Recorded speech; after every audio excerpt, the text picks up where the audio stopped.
کیا یہ بات آپ کے علم میں ہے؟ مفتی منیب الرحمان نے مولانا عبدالستار ایدھی کی نماز جنازہ پڑھنے سے انکار کر دیا تھا۔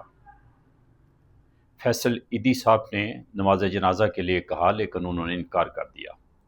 انہوں نے جو جواب دیا وہ یہ تھا کہ مولانا عبدالستار ایدھی احمدیوں قادیانیوں سے متعلق نرم اور رحم دلانہ جذبات رکھتے رہے ہیں۔ انہوں نے کہا کہ بھوکوں کو کھانا کھلانا، ننگوں کو کپڑے دینا اچھے کام ہیں لیکن ان کا انہیں اجر نہیں ملے گا۔ کیا مولانا عبدالستار ایدھی اچھے انسان نہیں تھے؟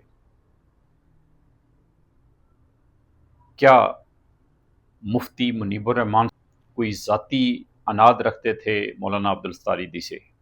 نہیں۔ بات یہ ہے کہ مذہب اور انسانیت دو مختلف چیزیں ہیں۔ مذہب آپ کو سکیڑتا ہے، ایک لائن کے اندر محدود کرتا ہے، جبکہ انسانیت اوپن ہے۔ اس میں کسی بھی مذہب، کسی بھی فرقے، کسی بھی نسل، کسی بھی رنگ کا انسان قابل عزت قرار پاتا ہے۔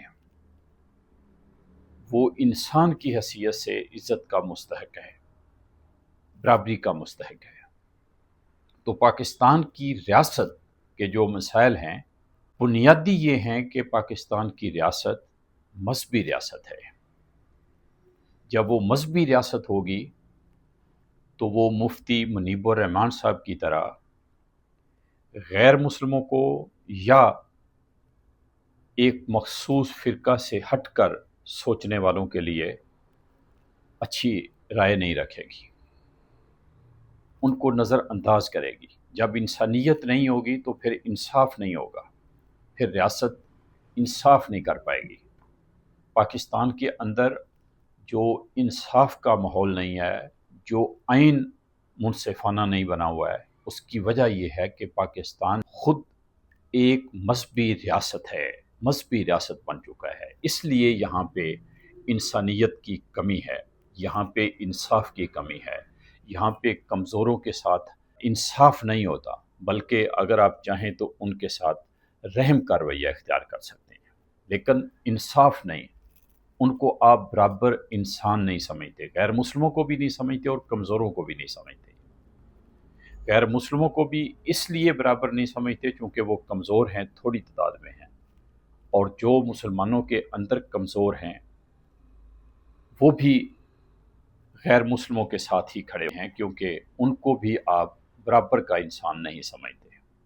آپ ان کے لیے زکوٰۃ، صدقات، خیرات کی تو بات کر سکتے ہیں، آپ ان کے ساتھ رحم کی بات کر سکتے ہیں، لیکن انصاف کا رویہ نہیں رکھ سکتے۔